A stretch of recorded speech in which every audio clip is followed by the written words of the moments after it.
Welcome back. In just a moment, we'll be talking a wedding dress regrets. Find out which one of us was so unsure of her dress, she bought not one, but two, just in case.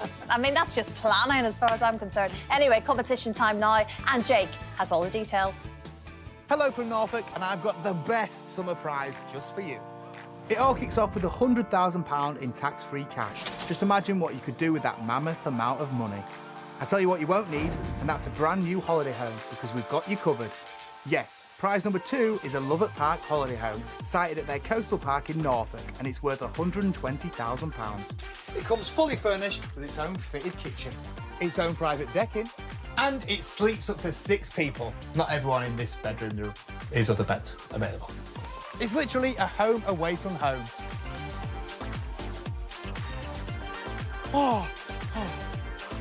So, all in all, this immense prize package is worth £220,000. So, what are you waiting for? Pick up the phone, visit the website, it literally takes seconds. I was so close. For your chance to win, text prize to 86060. Text costs £2 plus one standard network rate message. Go to the website, entries cost £2. Call 09068 786060. Calls cost £2 plus your network access charge. Or post your name and phone number to CD 27 PO Box 7 558 Derby DE1 0NQ. Entrance must be 18 or over. Lines close on the 25th of July at 3 p.m. We may be calling the winner live between 7:30 a.m. and 1:30 p.m. after all entry routes close. Good luck. Thank you, Jake. Now, new research has revealed emojis can improve your relationship as they make you seem more emotionally involved. Apparently. A study found that people rated their partners as more attentive if they used the icons in messages. Now, not all of us know what they all mean. Some can have slightly different connotations, depends what you go for. You've been using the one that you only found out the real meaning today. Well, thankfully, it was fine in the end. Thanks, well, I was looking for something that I thought was fingers crossed, and I was sending my friend Dawn this message saying fingers crossed, and then she sent a message back saying, what is this emoji? And it turns out, with a little bit of research, that this emoji is in Korean culture, means love and affection for K-pop fans. I didn't know that. I thought it meant money. Well, that's a secondary term. The original first reason for that is Korean love and affection. But you thought it was I thought it was fingers crossed. You thought it was fingers crossed. So, yeah, I got it all wrong. It's an interesting one, isn't it? Because you kind of naturally do it, I think, sometimes without thinking. We've probably all got ones that we use all of the time. Are you an emoji kind of a girl? No, I'm not. Honestly, I couldn't be bothered with it all because I'm archaic, I guess, in that sense. I just love a heart and also their lips. But the trouble is that sometimes I'm so used to using it that sometimes I had a business, like it's a business text I'm sending, and before I know it, the heart's gone in or the lips have gone in. But hey, you get results that way. To be fair, they're quite saucy lips.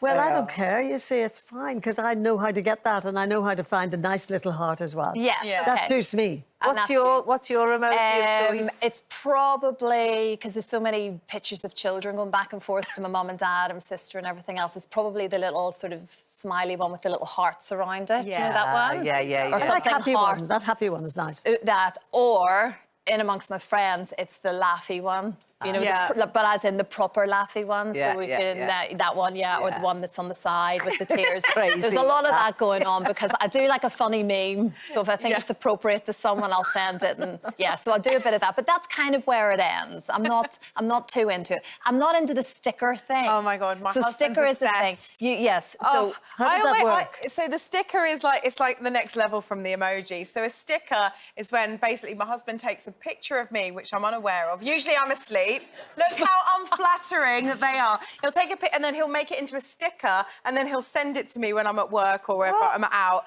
And they are the most unflattering. Look, I'm asleep there in the car with the dog. That I'm on loose. I'm asleep. I'm always asleep. And he's always taking pictures It's of just me when the you're most asleep. disgusting pictures of me, and he just turns them all into stickers and sends them At to least your me. mouth's not That's open. his love language, apparently. There we go. It's people. It's scientists have said. It's proven. It means he loves you very much. It's a lot of effort. That's what it Yes. is. It's a lot. I wish you'd put that much effort into other things, actually. like cooking. Didn't you get papped with Daniel Craig in the background? Yeah, we can't show that because it's a paparazzi picture, but Jeremy and I were on a dog walk and we didn't realise this, but Daniel Craig was like standing like not a few feet away and they were papping Daniel Craig and we ended up in the picture with Daniel Craig with the dog and he's turned that into a sticker emoji, so that one's quite funny. But we can't show you that one, someone owns that. It's impressive. But I was like, oh, Daniel Craig ended up on our dog walk. That's quite glamorous. Stickers and emojis, there you go. It actually does mean something after all. Right, wedding season, it's upon us, isn't it? Just last week, Lauren Sanchez and Amazon boss Jeff Bezos, there they are. They've dominated the headlines after they tied the knot in Venice. And of course, Princess Diana's wedding dress is even the star of a new documentary. But with 1 in 3 women admitting they would change their wedding dress if they could, do you actually regret any of your choices, any of our choices? What about your story? You know what? I feel like you've deliberately woven this story into today's show because you know I've got a mortifying tale to tell about today. So I live near a little village which has got a wedding dress shop, and when me and Scott got engaged, I was like, that's where I'll go. It'll be easy, walking distance sorted. Chose the best dress I liked in there. Thought it looked really nice. I thought I looked great. In fact, I liked it. Sweetheart necklace, little cap sleeves, it was lovely. So it was getting through the fittings, and I'd had my last fitting, and my friend Simon, who I've known for like 20, 30 years, he and his wife came to visit, and his wife's really honest, and I helped her find her wedding dress years ago. So I said to her, Del, come and have a look at my dress and you'll like it. Anyway, I put it on and it came out and I remember her face and she just went, as long as you like it. Oh my God. That's all that matters. As long as you like it. And I remember going, what? She was like, if you're sure. And I kept thinking, no. I was like, no. So, of course, I started backpedaling. And she was like, no. If you like it, then that's all that matters. And I thought, well, this isn't what I wanted. This is not what I wanted. So I thought, right, OK, hold back the tears. And what I'll do, and I can't let the wedding shop know because they're thrilled that I bought it. I paid for it and everything. Yeah. So 1 week before the wedding, I start driving and cheating on my wedding dress. And I go and buy a second wedding dress. I mean, we didn't have the money for it. I didn't tell Scott. God, imagine if I'd have said to him. And which one did you wear on the day? The new one. Well, I took it to the wedding and I asked all my friends to come upstairs and have a look. I was like, what about this one? Or what about this one? And everyone was like, and they all said, you've got to choose whichever one you want. And I went with this one, well, which was the one I chose. It's obviously very beautiful. Yeah, but I did go with two. Really, I went with two dresses. But you weren't sure until the last second of the day which one you were going to... Yeah. Oh, gosh, that's so stressful, isn't it? Because we put so much pressure on it, don't they? So many people put so much pressure on this perfect fairy tale wedding, perfect dress. Yeah. And it's... so much pressure. It is, and it's a lot to get right, you know? It's a lot to follow through. Yeah, you got a lot to live up to. I loved Lauren Sanchez's dress, by the way. That whole Sophia Loren, very inspired Loren dress. I wanted something like that for my wedding day, and I got something quite similar, but it was so hot on my wedding day. I was sweating. I got married in Italy in July, and I just really underestimated that heat and the heaviness of a wedding dress. Actually, that's the dress I changed into. I designed that dress. I actually went to a fabric shop and bought the fabric. So, and I made all of that. Oh, you're just showing off. No, I